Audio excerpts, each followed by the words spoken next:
ಅವಧೂತ ಚಿಂತನ ಶ್ರೀ ಗುರುದೇವದತ್ತ ದಿಗಂಬರಾಯ ವಿದ್ಮಹೇ ಅತ್ರಿಪುತ್ರಾಯ ಧೀಮಹಿ ತನ್ಯೋ ದತ್ತ ಪ್ರಚೋದಯಾತ್. ಎಲ್ಲ ಸ್ವಾಮಿ ಸಮರ್ಥರ ಭಕ್ತಾದಿಗಳಿಗೂ ನಿಮ್ಮನೆ ಹುಡುಗ ಸಂತೋಷ್ ಪತಂಗೆ ಮಾಡುವ ನಮಸ್ಕಾರಗಳು. ವೀಕ್ಷಕರೇ, ನಾನು ಇವತ್ತು ಹೇಳುವರಟ ಒಂದು ಕಥಾಹಂದರ. ಮೊನ್ನೆ ಗುರುವಾರ ಮಾಧುಕರಿಯ ಪ್ರಸಾದದ ದಿನ ನನ್ನ ಜೀವನದಲ್ಲಿ ನಡೆದಿರ್ತಕ್ಕಂಥ 2 ಅದ್ಭುತ ವಿಚಾರಗಳನ್ನು ನಾನು ಹೇಳಕ್ಕೆ ಇಷ್ಟಪಡ್ತಾ ಇದ್ದೀನಿ. ಸೊ ವರ್ಷಕ್ಕೆ 1 ಸಾರಿ ಮಾಧುಕರಿ ಸೇವೆಯನ್ನು ಮಾಡೋದು ಅಂತ ನಾವು ನಿರ್ಧಾರ ತಗೊಂಡಿದ್ದು. ಅದು ಇದು ಗುರುಪೂರ್ಣಿಮೆ ದಿವಸ. ಓಕೆ, ಸೊ ಅಲ್ಲಿ ನಾನು ಸ್ವಾಮಿ ಸಮರ್ಥರ ವಿಗ್ರಹ ಆಗಲಿ ದತ್ತ ಮಹಾರಾಜರ ವಿಗ್ರಹ ಆಗಲಿ ನಮ್ಮ ಮನೆಗೆ ಬಂದಾಗ ನಾವು ಡಿಸ್ಕಸ್ ಮಾಡಿದ್ದು, ನಮ್ಮ ಮನೆಗೆ ಗುರುಗಳು ಬಂದಿದ್ದಾರೆ, ಒಂದು 10 ಜನಕ್ಕಾದರೂ ನಾವು ಒಂದು ಪ್ರಸಾದವನ್ನು ಕೊಡೋಣ ಅಂತೇಳಿ ಅಂದ್ಕೊಂಡಿರೋದು. ಸುಮಾರು ದೊನ್ನೆಯಲ್ಲಿ 300 ಜನಕ್ಕೆ ನಾವು ಫಸ್ಟು ವರ್ಷನೇ ನಾವು ಡಿಸ್ಟ್ರಿಬ್ಯೂಟ್ ಮಾಡಿ ಒಂದು ಸ್ವಾಮಿಯ ಕೃಪಾಶೀರ್ವಾದಗೆ ಒಂದು ಅವರ ಕೃಪೆಗೆ ಪಾತ್ರ ಆಗಿರ್ತಕ್ಕಂಥ ಮನುಷ್ಯ ನಾನು. ಓಕೆ, ಸೊ ಇಂಥ ವಿಚಾರದಲ್ಲಿ ಎಲ್ಲೋ ಒಂದು ನನ್ನ ಮನಸ್ಸಿಗೆ ಏನೋ ಒಂದು ಭಾವನೆ ಬಂತು, ಒಂದು ಸ್ವಲ್ಪ ಆದರೂ ಪರವಾಗಿಲ್ಲ, ಪ್ರತಿ ಗುರುವಾರ ನಾವೊಂದು ಪ್ರಸಾದವಾಗಿ ಡಿಸ್ಟ್ರಿಬ್ಯೂಟ್ ಮಾಡೋಣ. ಬಟ್ ಒಬ್ಬ ಮಿಡಲ್ ಕ್ಲಾಸ್ ಮನುಷ್ಯನಿಗೆ ತುಂಬ ಅಂದರೆ ತುಂಬ ಕಷ್ಟಕರ ವಿಚಾರ ಇದು. ಸೆಂಟ್ರಲ್ ಮಾಡಿ ನಿಲ್ಲಿಸೋದು ಅದು ಚೆನ್ನಾಗಿರಲ್ಲ. ಸೊ ಡಿಸೈಡ್ ತಗೊಳ್ಳೋಕ್ಕಿಂತ ಮುಂಚಿತವಾಗಿಯೇ ನಾನು ಸ್ವಾಮಿ ಮಹಾರಾಜರ ಮುಂದೆ ತುಂಬಾ ಒಂದು ಕಳಕಳಿಯ ಪ್ರಾರ್ಥನೆ ಇಟ್ಟು ಈ ಒಂದು ಮಾಧುಕರಿ ಸೇವೆಯನ್ನು ನಾನು ಪ್ರಾರಂಭ ಮಾಡಿದ್ದೆ. ಸೊ 12 ವಾರ ಯಶಸ್ವಿಯಾಗಿ ನಡ್ಕೊಂಡು ಬಂತು. 13ನೇ ವಾರ ಮಾಡುವಾಗ ಸೊ ತುಂಬಾ ಕ್ರೂಷಿಯಲ್ ಸಿಚುವೇಶನ್ ಅದು. ನಮ್ಮ ಮನೆಯಲ್ಲಿ ಒಂದು ಯಾರೂ ಇರಲ್ಲ ಅವತ್ತು. ನಮ್ಮ ವೈಫು ಕೂಡ ಊರಿಗೆ ಹೋಗಿರ್ತಾರೆ, ಮಕ್ಕಳು ರಜಾ ಮುಗಿದೋಗಿರುತ್ತೆ, ಎಲ್ಲರೂ ಸ್ಕೂಲಿಗೆ ಹೋಗಿರ್ತಾರೆ. ಸೊ ನೀವು ನಂಬಲ್ಲ ವೀಕ್ಷಕರೇ, ಈ ಒಂದು ಘಟನೆ ನಿಮ್ಮ ಮನಸ್ಸಿಗೆ ಬೇಜಾರಾಗ್ಬೋದು. ಸೊ ಏನಪ್ಪ ಸಂತೋಷಣ, ಇಷ್ಟೊಂದು ಸ್ವಾಮಿಯ ಸೇವೆ ಮಾಡ್ತಾನೆ, ಅವನಿಗೆ ಈ ಥರ ಕಷ್ಟನ ಅಂತ ಅನ್ಕೋಬೋದು. ಬಟ್ ಸತ್ಯಾಸತ್ಯತೆಗಳನ್ನು ಹೇಳೋದು ನನ್ನ ಧರ್ಮ. ಓಕೆ, ಸೊ ಇಲ್ಲಿ ಏನಾಗೋಗುತ್ತೆ, ಗುರುವಾರ ನಾವು ಪ್ರಸಾದ ಮಾಡಬೇಕು. ಬುಧವಾರದವರೆಗೂ ಕೂಡ ಸಾಯಂಕಾಲ ಒಂದು 5 ಗಂಟೆವರೆಗೂ ನನ್ನ ಹತ್ರ ದುಡ್ಡಿಲ್ಲ. ಹೆಂಗಪ್ಪ ಮಾಡೋದು? ಸೊ ನೋಡೋಣ, ಒಬ್ಬರು ಬಂದರು, XYZ ಒಬ್ರು ಯಾರೋ ಬಂದರು. ಸಂತೋಷ, ನಾಳೆ ನಮ್ಮ ಮನೆಯಲ್ಲಿ ಒಂದು ಮದುವೆ ಕಾರ್ಯಕ್ರಮ ಇದೆ, ಒಂದು ನಮ್ಮ ಮಗಳ ಹೆಸರಲ್ಲಿ ಒಂದು ಕೇಸರಿ ಬಾತ್ನ ಮಾಡಿ ಅಂತ ಹೇಳಿ ಸಕ್ಕರೆ ತುಪ್ಪ ಏನೇನು ಬೇಕೋ ಎಲ್ಲವನ್ನ ಕೊಟ್ಟು ಹೋಗ್ತಾರೆ. ಓಕೆ, ಸೊ 8 ಗಂಟೆ ಆಗತ್ತೆ ರಾತ್ರಿ. ತರಕಾರಿಯವರು ಫೋನ್ ಮಾಡ್ತಾರೆ, ಸಂತೋಷಣ ಯಾಕೆ ತರಕಾರಿ ತೊಗೊಂಡೋಗಕ್ಕೆ ಬಂದಿಲ್ಲ? ಇಲ್ಲ ಗುರು, ಒಂದು ಸ್ವಲ್ಪ ಏನೋ ಸಮಸ್ಯೆ ಇತ್ತು.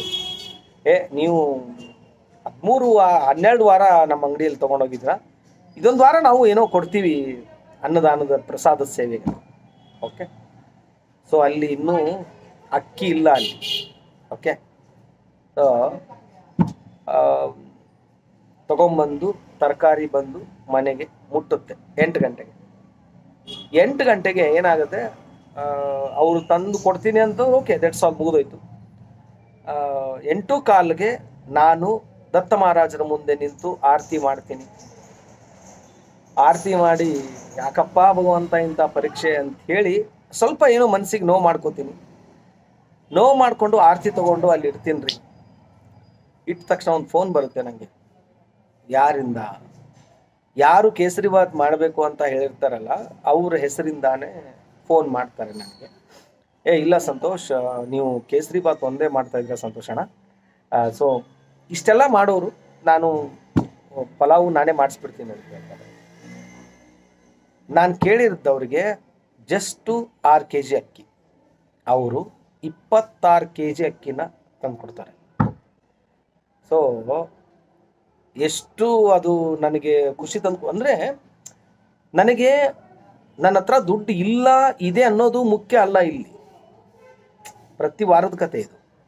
ಇದು ಪ್ರತಿ ವಾರದ ಕತೆ. ಅದನ್ನ ನಾನು ಇವತ್ತಿಗೂ ಕೂಡ ಒಂದು ದೊಡ್ಡ ಬಿಗ್ ಕ್ವಶನ್ ಮಾರ್ಕ್ ಇದೆ ನನ್ನ ಮುಂದೆ. ನಾನು ಇದನ್ನ ಹೆಂಗ್ ಫೇಸ್ ಮಾಡ್ಬೋದು? ನನಗೆ ಗೊತ್ತಿಲ್ಲ. ಇದು ನನ್ನ ಮನಸ್ಸಲ್ಲಿ ಒಂದು ಕಾನ್ಫಿಡೆನ್ಸ್ ಇದೆ, ನಾನು ಇದರಲ್ಲಿ 100% ನಾನು ಮಾಡೇ ಮಾಡ್ತೀನಿ ಅನ್ನೋ ಒಂದು ಆತ್ಮವಿಶ್ವಾಸ ನನಗಿದೆ. ಖಂಡಿತವಾಗಿ ಒಂದು ವಾರನೂ ನಾನು ಮಿಸ್ ಆಗಲ್ಲ.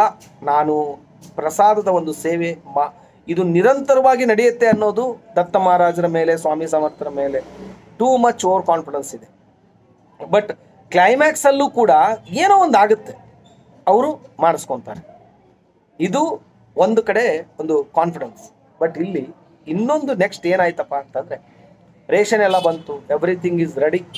ಬುಧವಾರ ರಾತ್ರಿ ತರಕಾರಿ ಎಲ್ಲ ಕಟ್ ಮಾಡಿಕೊಂಡು ಇಡ್ತೀವಿ. ಸೊ ಈಗ ಫಸ್ಟು ನಾನು ಹೇಳಿರೋ ಪ್ರಕಾರ ಪಲಾವ್ ಮಾಡಬೇಕಂತ ಒಬ್ಬರನ್ನ ಕೇಳಿದಾಗ, ಪಲಾವ್ ಕೇಸರಿ ಬಾತ್ ಮಾಡಬೇಕು ಅಂದಾಗ 700 rupees ಅವರು ನನಗೆ ಅಮೌಂಟ್ ಹೇಳಿದ್ರು. ನನಗೆಲ್ಲೋ ಏನನ್ನಿಸ್ತು ಅಂದರೆ, 700 rupees ಅವರಿಗೆ ಕೊಟ್ಟು ಮಾಡಿಸುವಷ್ಟು ಭಗವಂತ ಆ ರೇಂಜ್ಗೆ ಇನ್ನೂ ನಂಗೆ ತೊಗೊಂಡೋಗಿಲ್ಲ.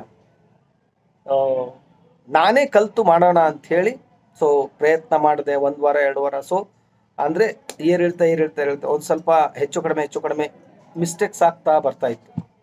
ಎಲ್ಲೋ ಅದೊಂದು ನೋವಿತ್ತು ನನಗೆ, ಏನಪ್ಪ ಅಂಥೇಳಿ. ಬಟ್ ಈ ವಾರ ಏನಾಯಿತು ಅಂದರೆ, ಘಟನೆ ಒಂದು, ಎಲ್ಲ ತರಕಾರಿ ರೆಡಿ ಮಾಡ್ಕೊಂಡು ಇಟ್ಕೊಂಡಿದ್ದೀನಿ. ಒಬ್ಬರು ನಮ್ಮ ಮನೆ ಪಕ್ಕದಲ್ಲಿರೋರು ಬರ್ತಾರೆ.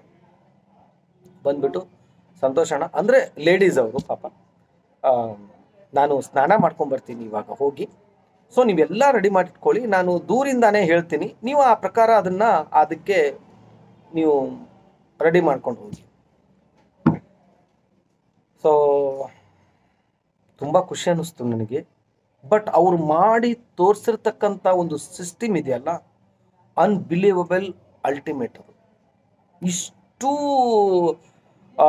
ಸೂಪರ್ ಆಗಿರೋ ಟೇಸ್ಟ್ ಇತ್ತು ಅಂದರೆ, ನಾನು ಏನು ಮಾತಾಡಬೇಕು ಅನ್ನೋದೇ ಅರ್ಥ ಆಗಲಿಲ್ಲ ನನಗೆ. ಭಗವಂತನ ಇಚ್ಛೆ ಮತ್ತು ಪ್ರಸಾದ ಕೂಡ, ನಾನು ದತ್ತ ಮಹಾರಾಜರ ಒಂದು ಮಾಧುಕರಿ ಸೇವೆ ಯಾವ ಥರ ಅಂತಂದರೆ, ಆ ಒಂದು ಅನ್ನದಲ್ಲೂ ಕೂಡ ಗಾಣಗಾಪುರದ ತೀರ್ಥವನ್ನು ಕೂಡ ನಾನು ಹಾಕ್ತೀನಿ. ಅಂದರೆ ಬರ್ತಕ್ಕಂಥ ಭಕ್ತಾದಿಗಳಿಗೆ ಅವರ ಹೆಲ್ತ್ ಇಶ್ಯೂಸ್ ಏನೋ ಇದ್ರೂ ಕೂಡ ಪ್ರಸಾದ ತಿನ್ನೋದ್ರಿಂದ ಆ ಒಂದು ಅವರಿಗೆ ಗುಣಮುಖರ ಆಗಿಲ್ಲ ಅಂದರೆ, ಇಟ್ಸ್ ವಿಲ್ ಬಿ ಕಾನ್ಫಿಡೆಂಟ್. ಅದು ಒಂದು ಆತ್ಮವಿಶ್ವಾಸ, ಇದರಿಂದ ನಾನು ಮಾಡ್ತಾ ಇದ್ದೀನಿ, ಜನರಿಗೆ ಒಳ್ಳೇದಾಗುತ್ತೆ. ಅದು ಮಾಡಬೇಕು ಅಷ್ಟೇ, ದಟ್ಸ್ ಆಲ್.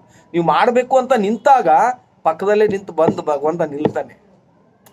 ನಾವು ಮಾಡ್ತೀವಿ, ದೇವ್ರ ಕೆಲಸ ನಾವು ಮಾಡ್ತೀವಿ ಅಂತ ನಿಲ್ಬೇಕಷ್ಟೇ. ಆ ನಿಲ್ಲೋವರೆಗೂ ಮಾತ್ರ ಭಗವಂತ ಇರಲ್ಲ. ನಿಂತ ಮೇಲೆ ಖಂಡಿತವಾಗಿ ನಮ್ಮ ಪಕ್ಕದಲ್ಲೇನೆ ಭಗವಂತ ಬಂದು ನಿಂತ್ಕೊಂತಾನೆ.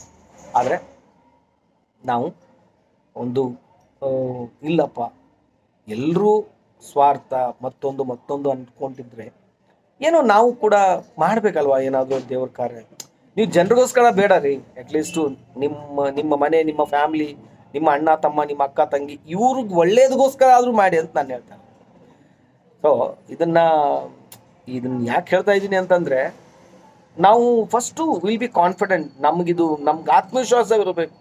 ದತ್ತ ಮಹಾರಾಜರು ಇದ್ದಾರೆ, ಒಂದು ನಾಮಸ್ಮರಣೆ ಸಾಕು ರೀ ಅವ್ರಿಗೆ. ಇಡೀ ಬ್ರಹ್ಮಾಂಡದಲ್ಲಿ ಚಾಲೆಂಜ್ ಕೊಟ್ಟು ಹೇಳ್ತೀನಿ ನಾನು, ಹೃದಯದಿಂದ ನೀವು ಅಂತರಾಳದಿಂದ ದತ್ತಾ ಅಂತ ಕರೆದ್ರೆ ಆ ಕ್ಷಣಕ್ಕೆ ನಿಮ್ಮ ಹೃದಯದಲ್ಲೇ ಬಂದು ನಿಲ್ಲಿಸುವಂತ ಆ ಮಹಾನ್ ಶಕ್ತಿ, ಮಹಾನ್ ಭಕ್ತಿಗೆ ಕರೆಗೊಟ್ಟು ಹೋಗೊಟ್ಟು ಬರುವಂತ ಆ ಭಗವಂತ ಅಂದ್ರೆ ದತ್ತ ಮಹಾರಾಜರು, ಸ್ವಾಮಿ ಸಮರ್ಥರು. ಇವರಿಗೆ ನೀವು ಏನೂ ಕೊಡೋದು ಬೇಡ. ನಿಮ್ಮ ಹೃದಯದ ಅಂತರಾಂಗಳ ಆಳದಿಂದ ನಾಮಸ್ಮರಣೆ ಗುರುದೇವ ದತ್ತ ಒಂದ್ಸಲ ಮಾಡ್ಬಿಟ್ಟು ನೋಡಿ. ನೀವು ಹಂಗೆ ರಾತ್ರಿ ಮಲಗುವಾಗ ಗುರುದೇವ ದತ್ತ ಜಸ್ಟ್ ಒಂದು ನಾಮಸ್ಮರಣೆ ಮಾಡ್ಕೊಂಡು, ನಿಮಗೆ ಬೆಳಗ್ಗೆ ಹೇಳಕ್ಕಾಗಿಲ್ವಾ? ನಿಮ್ಮ ತಂದೆ ಹತ್ರ ನೀವು ಯಾವ ಥರ ಮಾತಾಡ್ತಿರೋ ಅದೇ ಥರ ಮಾತಾಡ್ರಿ ಮುಂದೆ. I will challenge it for you. ನಾನು ನಿಮ್ಗೆ ಚಾಲೆಂಜ್ ಕೊಡ್ತೀನಿ 100%. ದತ್ತ ಭಗವಂತ ಇವತ್ತೇ ಈ ವಿಡಿಯೋ ನೋಡಿ ನೀವು ಮಾಡಿ ನೋಡಿಬೇಕಾರೆ ಒಂದು 108 ಸಾರಿ ಜಪ ಮಾಡಿ, ದತ್ತ ಮಹಾರಾಜರೇ, ಭಗವಂತ ನಮ್ಮಪ್ಪ, ನಾಳೆ ಬೆಳಿಗ್ಗೆ ನೀವು ನನ್ನನ್ನು ಬೇಗ ಎಬ್ಬಿಸ್ಬೇಕು. 6 ಅವರ್ ಮಾಡೋ ನಿದ್ದೆ ನಾನು 4 ಅವರ್ ಮಾಡಿ ಪಟ್ ಅಂತ ಎಬ್ಬಿಸ್ತಾರೆ ಅವರು. ಅದಕ್ಕೆ ನಾನೇ ಸಾಕ್ಷಿ. ಯಾಕಂದರೆ ನನಗೆ ಇನ್ನೂ ಒಂದು ಕಾನ್ಫಿಡೆನ್ಸ್ ಇದೆ. 12 ಗಂಟೆಗೆ ನಾನು ಒಂದು ದಿವಸ ಮಲಗಿದ್ದೆ, ನಾನು ಬೆಳಿಗ್ಗೆ 3:15 ಹೇಳಬೇಕು. ಫುಲ್ ಡೇ ಫುಲ್ ಟೈರ್ಡ್ ಆಗೋಗ್ಬಿಟ್ಟಿದ್ದೀನಿ ಅವತ್ತು. ನನ್ನ ಕಣ್ಣು ಬಿಡೋಕ್ಕಾಗ್ತಾ ಇಲ್ಲ. ಬಟ್ ಎಂಥ ಭಗವಂತನ ಶಕ್ತಿ ರೀ ಅವ್ರದ್ದು, ಯಪ್ಪ, ಇಟ್ಸ್ ಅಲ್ಟಿಮೇಟ್. ಅದು ನಾನು ಹೇಳ್ತಾ ಇದ್ದೀನಲ್ಲ, ಆ ಒಂದು ದಿವ್ಯ ಶಕ್ತಿ. ನಾನು ಮಾಡಿದ್ದೇನೆಂದರೆ ದಿಗಂಬರ ದಿಗಂಬರ ಶ್ರೀಪಾದವಲ್ಲಭ ದಿಗಂಬರ ಅನ್ನೋ ಒಂದು ಮಂತ್ರವನ್ನು ಮೊಬೈಲಲ್ಲಿ ಪ್ಲೇ ಮಾಡ್ಕೊಂಡು ಮಲ್ಕೊಂಡಿದ್ದೆ ಅಷ್ಟೇ. ಪಟ್ಟ 3:30 ಎದ್ದು ಮತ್ತೆ ರೆಡಿ. ಯಾಕಂದರೆ ಒಂದು 4 ಗಂಟೆಗೆ ಹಿಂಗೆಲ್ಲ ಒಂದು ಕಾರ್ಯಕ್ರಮ ಇತ್ತು ನಮ್ಮ ಮನೆಯಲ್ಲಿ. ಓಕೆ, ಸೊ ಅದು ನೆಕ್ಸ್ಟ್ ಇದು ಇಲ್ಲೇನಾಯಿತು, ಪಲಾವ್ ರೆಡಿ ಆಯಿತು. ನೀವು ಹೇಳ್ತೀನಿ ವೀಕ್ಷಕರೇ, ಇಟ್ ಈಸ್ ಅಲ್ಟಿಮೇಟ್ ಟೇಸ್ಟು. ಅದನ್ನು ತಗೊಂಡು ಬಂದು ಮೇನ್ ರೋಡಿಗೆ ಹಂಚ್ತಾ ಇದ್ದೆ ನಾನು. ಸುಮಾರು ಜನ ಬಂದು ಕೇಳಿದ್ರು ನನಗೆ, ಯಾಕೆ ಇದೊಂದು ಈ ಥರ ಮಾಡ್ತಾಯಿದ್ದೀರಾ, ಹೊಸದಾಗಿ ಮಾಡಿದ್ದೀರಾ, ಏನು ಕತೆ? ನಾನಂದೆ, ಏನೋ ಭಕ್ತನ ಒಂದು ಆಸೆ ನನಗೆ, ಒಂದು ಪ್ರಸಾದ ಡಿಸ್ಟ್ರಿಬ್ಯೂಟ್ ಮಾಡಬೇಕು. ಇಷ್ಟಕ್ಕೂ ವೀಕ್ಷಕರೇ, ಇವತ್ತಿನವರೆಗೂ ನಾನು 1 ರೂಪಾಯಿ ನನ್ನ ಕೈಯಿಂದ ಹಾಕಿಲ್ಲ.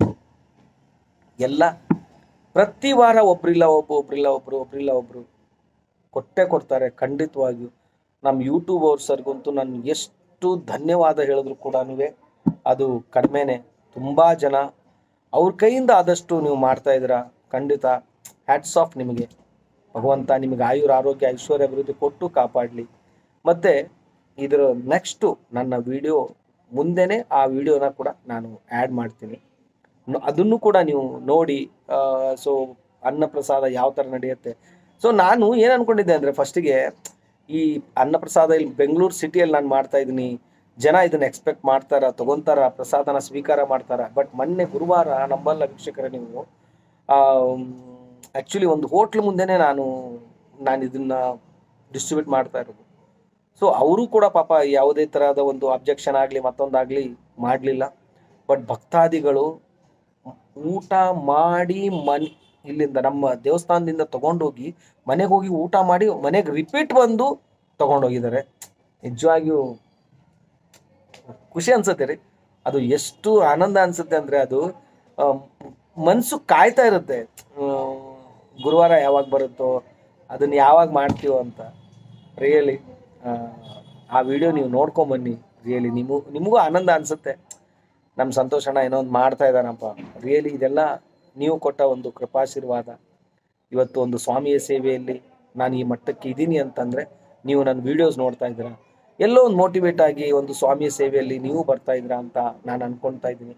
ಮತ್ತು ಯಾರ್ಯಾರಿಗೆ ಸಮಸ್ಯೆ ಇದೆಯೋ, ಯಾರೇ ದತ್ತಭಕ್ತರಲ್ಲಿ ಏನೇ ಸಮಸ್ಯೆ ಇದ್ದರೂ ಕೂಡ ನೀವು ನನಗೆ ಫೋನ್ ಮಾಡಿ. ಖಂಡಿತವಾಗಿಯೂ ನನ್ನ ಸ್ಕ್ರೋಲೋ ಮೇಲೆ ನನ್ನ ನಂಬರ್ ಬರ್ತಾ ಇರುತ್ತೆ, ನೋಡಿ. ಖಂಡಿತವಾಗಿಯೂ ನಿಮಗೆ ಆ ದತ್ತ ಮಹಾರಾಜರು ಆಯುರ ಆರೋಗ್ಯ ಐಶ್ವರ್ಯ ಅಭಿವೃದ್ಧಿ ಕೊಟ್ಟು ಕಾಪಾಡಲಿ ಅಂತ ಹೇಳ್ತಾ ಈ ಒಂದು ವಿಡಿಯೋ ನೋಡ್ಕೊಂಬರೋಣ ಬನ್ನಿ. ಅವಧೂತ ಚಿಂತನ ಶ್ರೀ ಗುರುದೇವ ದತ್ತ.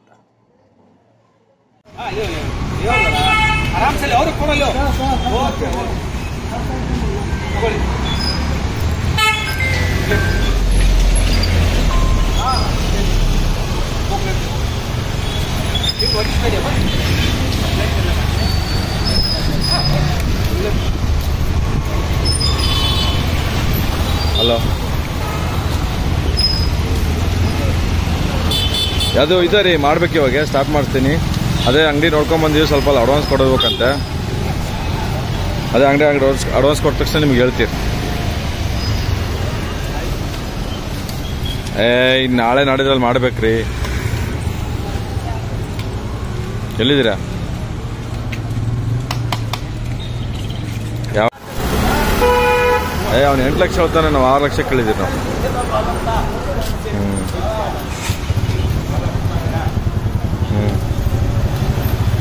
ನಿಮ್ಗೆ ನಾಳೆ ಹೇಳ್ತೀನಿ ರೀ ಮಾಡಿದ್ರೆ.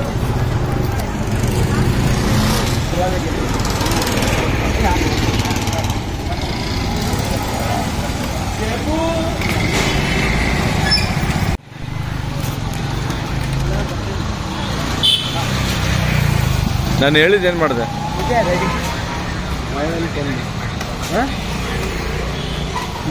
ನೀನು ಹುಷಾರಾಗಿರುತ್ತೆ.